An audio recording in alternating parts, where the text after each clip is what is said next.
El tema a tratar hoy será diarrea en inmunocomprometidos. El trabajo está conformado por Oriana González, Andrea González, Raúl González y mi persona, Noelia González. Daremos una breve introducción al tema, posteriormente hablaremos de la epidemiología en Venezuela, su clasificación, el diagnóstico, el tratamiento y por último la prevención. Iniciaremos definiendo qué es diarrea, la cual se define como la expulsión de heces no formadas o anormalmente líquidas con una mayor frecuencia de defecación, de 3 a más veces por día o por lo menos 200 gramos al día. Este se va a clasificar según el tiempo de evolución y aguda, persistente y crónica. La aguda, que durará hasta 14 días, la persistente entre 14 y 28 días y la crónica será mayor a 28 días. Existen múltiples factores por los cuales hay alguna alteración a nivel del sistema inmunológico, como lo son la quimioterapia con drogas citotóxicas, la terapia inmunosupresora, corticoterapia prolongada, inmunodeficiencias primarias, virus de inmunodeficiencia humana, la malnutrición y algunas misceláneas. Tenemos que el tracto gastrointestinal del huésped inmunocomprometido es un blanco predilecto para múltiples patógenos y la diarrea crónica es la principal manifestación del compromiso del tracto gastrointestinal en estos pacientes. Esta puede ser severa, persistente e incluso puede estar refractaria al tratamiento y puede generar deshidratación, mala absorción y malnutrición. En cuanto a la epidemiología, estos son datos sacados del Anuario de Morbilidad del 2013 del Ministerio Popular para la Salud, donde tenemos morbilidad registrada por enfermedades, aparatos y sistemas, y encontramos la diarrea en el quinto lugar con 1.079.304 casos. Sin embargo, no especifica cuántos inmunosuprimidos están a este nivel. Tenemos enfermedades de notificación obligatoria del 2014 y 2013, porcentaje de variación, en donde la diarrea se encuentra en segundo lugar y vemos cómo hay una variación de aumento en comparación de los casos del 2012 al 2013, también sacado del Anuario de Morbilidad del 2013 del Ministerio Popular para la Salud. Tenemos que en la actualidad, en países subdesarrollados, es la segunda causa de diagnóstico de infección por VIH, y en los pacientes con VIH-Sida, los cuadros diarreicos representan un reto diagnóstico, ya que no solo son causados por agentes comunes, sino que también existen patógenos que solo ocurren en este tipo de pacientes. La diarrea en inmunosuprimidos se clasifica, según su agente causal, en parásitos, principalmente las coccidias, hongos y bacterias. Las diarreas por parásitos son las más estudiadas a profundidad en la infección por VIH, debido a que los principales causantes son parásitos oportunistas como las coccidias. Otros parásitos más comunes son la Giardia duodenale, Strongyloides stercorales y Ascaris lumbricoides. Las coccidias intestinales son parásitos intracelulares, cuyo ciclo de vida comienza con la ingestión del ooquiste, que es la forma evolutiva infectante, y ella llega al intestino, donde se va a romper su pared quística. Se liberan los esporocitos e invaden el enterocito. Allí se reproducen por esporogonia y esos merozoitos salen e invaden nuevas células intestinales. Algunos de ellos van a tener la capacidad genética para reproducirse de forma sexual y formar un cigoto, que se rompe, forma una pared quística y allí pasa a llamarse ooquiste. La primera coccidia es el Cryptosporidium. La criptosporidiasis se transmite por consumo de agua y alimentos contaminados con la forma infectante. Y el signo clínico más común es la diarrea, que en pacientes con VIH ocasiona cuadros más graves y prolongados dependiendo del recuento del linfocito CD4. Cuando es mayor a 200 células, la infección se vuelve autolimitada, pero entre 50 y 100 células se vuelve crónica y puede extenderse extraintestinalmente. La ubicación extraintestinal más frecuente es la vía biliar extrahepática, la cual provoca una colecistitis aguda gangrenosa. Y la diferencia entre el Cryptosporidium hominis y parvum es que el parvum ocasiona síntomas limitados solamente al tracto gastrointestinal, a diferencia del hominis, que se puede asociar con manifestaciones extraintestinales como dolor articular, debilidad y cefalea recurrente. Luego tenemos la Isospora belli, que en pacientes inmunocompetentes la infección es asintomática o puede causar un cuadro de diarrea autolimitada, mientras que en personas inmunosuprimidas causa diarreas crónicas con síndrome de desgaste físico. Sin embargo, como no es una infección invasiva, no va a haber sangre en ella. Luego vamos a tener la ciclospora. La ciclosporiasis es una infección donde el único hospedero reconocido es el humano y sus manifestaciones van a ser variadas. La infección asintomática es la más común en adultos y la sintomática se presenta con diarrea, fatiga, anorexia y mialgia. Puede comprometer la vida en pacientes inmunocomprometidos porque la diarrea tiende a ser severa y más prolongada con una mayor deshidratación y pérdida de peso. El blastocistis es uno de los parásitos con mayor distribución mundial. Se transmite por vía fecal-oral y su infección se atribuye generalmente a pobre higiene y consumo de carne y agua contaminada. En cuanto a los signos, el más común es la diarrea y el dolor abdominal. Por último, encontramos el Strongyloides stercoralis, que es importante porque en inmunosuprimidos produce el síndrome de hiperinfección por una multiplicación larvaria incontrolada y la migración de las larvas pilariformes a través del cuerpo luego de que culmina su ciclo de vida, y ellas penetran por la mucosa intestinal del colon o por la piel perianal. Los pacientes con el síndrome de hiperinfección van a presentar manifestaciones en general y las manifestaciones gastrointestinales, que la principal es la diarrea alternada con estreñimiento.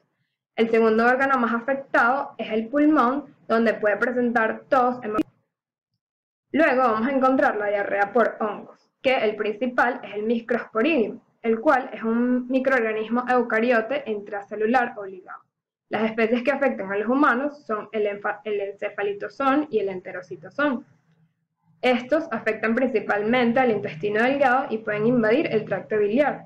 Sus complicaciones son frecuentes en pacientes con cuentas de CD4 por debajo de 100 células. Y los síntomas más comunes, aparte de la diarrea, serían la fiebre, el malestar generalizado y la pérdida de peso. Y por último, vamos a encontrar la diarrea por bacterias. Las bacterias aisladas en los pacientes inmunosuprimidos son las mismas detectadas en pacientes normales, Escherichia coli, Salmonella y Shigella. Sin embargo, en pacientes inmunocomprometidos está en mayor riesgo de infecciones prolongadas y enfermedades invasivas, particularmente por lo que es la Salmonella notifoidea y el Campylobacter jejuni. El diagnóstico va a depender del agente causal. Tenemos que para el Cryptosporidium parvus se realiza un examen seriado de heces, cuyo diagnóstico morfológico evidencia quistes adultos, los cuales son esféricos y tienen un tamaño de 4 a 6 micras y van a tener 4 esporocitos vermiformes en su interior, caracterizados por cuerpos residuales. Estas pruebas deben de realizarse 2 muestras seriadas para evitar falsos negativos en aquellos pacientes que son inmunosuprimidos. En los pacientes que son inmunocompetentes se realizan 3. También podemos realizar inmunofluorescencia, la cual es muy útil en el diagnóstico, dado que tiene una alta sensibilidad y especificidad siempre que se utilicen heces diarreicas. Con respecto al PCR, vamos a tener que este es un estudio que está limitado para aquellos trabajos de investigación en laboratorio. Con respecto a la isospora Belli, vamos a tener que el examen fresco permite evidenciar quistes, que en este caso serán ovalados y van a contener 2 esporoquistes en su interior. Pueden teñirse con la coloración de Quinjon, evidenciándose quistes de color rosa, o bien con la coloración de Jensa, evidenciándose quistes que se tiñen de azul. También podemos realizar asperoides duodenales y biopsia en aquellos casos en los que se tenga una alta sospecha clínica de isosporidiasis, pero los exámenes de heces se evidencian negativos. Para aspirados duodenales vamos a tener que se obtienen quistes y en las biopsias intestinales vamos a obtener las diversas fases de desarrollo parasitario. Con respecto a Cyclospora cayetanensis, se realiza el examen de heces de Quinjon directo. Estos nos van a permitir evidenciar los quistes maduros, que van a tener una forma esférica con un diámetro que va entre 7,5 y 10 micras, y en su interior van a tener 2 esporoquistes con 2 esporozoitos cada uno. También podemos realizar autofluorescencia con inmunofluorescencia indirecta y PCR.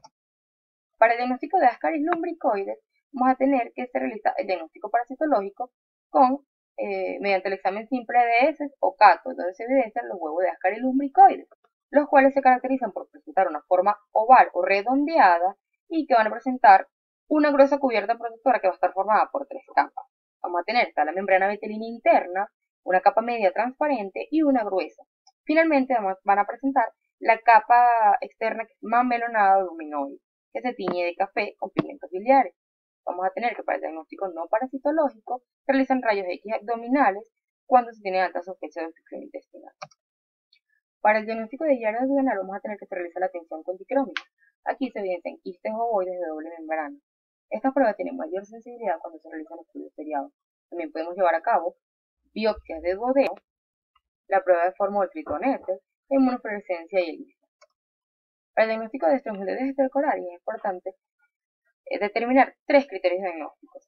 Se debe evidenciar la presencia de eosinofilia en pacientes con VIH, una bacteriemia inexplicable y persistente y o meningitis y pacientes que van a presentar infiltrados pulmonares transitorios y molestias gastrointestinales. Con respecto a la identificación morfológica, vamos a tener que se evidencian larvas filariformes en las heces y el método de Berman nos permite determinar la presencia de larvas filariformes en esputo, la cual tiene un 85% de sensibilidad. También se puede realizar inmunodiagnóstico con ELISA, donde se evidencia la presencia de inmunoglobulina G para antígenos de Ascaris lumbricoides que tienen un 80-90% de sensibilidad, y pruebas de imagenológicas como serían rayos X de tórax, abdominal y endoscopio. Para la salmonela no tifoidea se realiza el coprocultivo, el cual suele ser negativo en las primeras semanas, con una mayor sensibilidad al cabo de la tercera semana, con un 75%. Los hemocultivos, por el contrario, suelen ser positivos en la primera semana en el 90% de los casos y van perdiendo sensibilidad posteriormente hasta un 50%. Con respecto a Campylobacter jejuni, vamos a tener que el método directo y presuntivo vamos a tener que se realiza por microscopía de campo oscuro, y para diagnóstico definitivo se realiza el Campylocel, que es un método selectivo para Campylobacter. También podemos realizar el PCR. Para Clostridium difficile, el coprocultivo se realiza con heces de consistencia diarrea únicamente, siendo altamente sensible. También podemos realizar endoscopias donde vamos a evidenciar mucosas inflamadas, lesiones blanquecinas sobrelevadas y lesiones membranosas que pueden coalescer formando placas, y una vez que estas se desprenden pueden evidenciar también una mucosa desnudada. Las pruebas inmunológicas son la prueba de ELISA y PCR, y vamos a tener que para fines del diagnóstico de la entidad se amerita el ensayo de citotoxicidad en cultivo celular, el cual tiene una sensibilidad y especificidad cercana al 97%. Hablaremos a continuación de los tratamientos para los agentes etiológicos que causan diarreas en inmunosuprimidos. El primero es la Isospora belli. Si la causa de la inmunosupresión es VIH, para todos en común es necesario iniciar una terapia antirretroviral efectiva. La Isospora belli es sensible a la utilización de trimethoprim-sulfa y de pirimetamina. El Cryptosporium parvus tiene buena sensibilidad al uso de macrólidos como la citromicina o la paramomicina. También tiene buena sensibilidad a antiparasitarios como la nitazoxamida, que impide el correcto metabolismo del piruvato. La otra coccidia, la Cyclospora cayatenensis, va a ser muy sensible al uso de trimethoprim-sulfa, al igual que la Isospora belli. Otra opción terapéutica para este caso es la ciprofloxacina, una quinolona de primera generación. En el caso de los hongos que causan diarrea en inmunosuprimidos, como el género Microsporidium, va a ser fundamental el uso de nitazoxamida y puede ser opcional el uso del bendazol, según alguna bibliografía.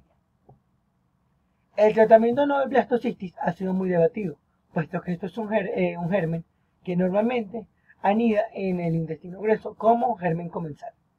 Si bien es el causante de la diarrea en algunos inmunosuprimidos comprobado y aislado que pueda tener otros posibles agentes etiológicos, el uso de metronidazol está indicado.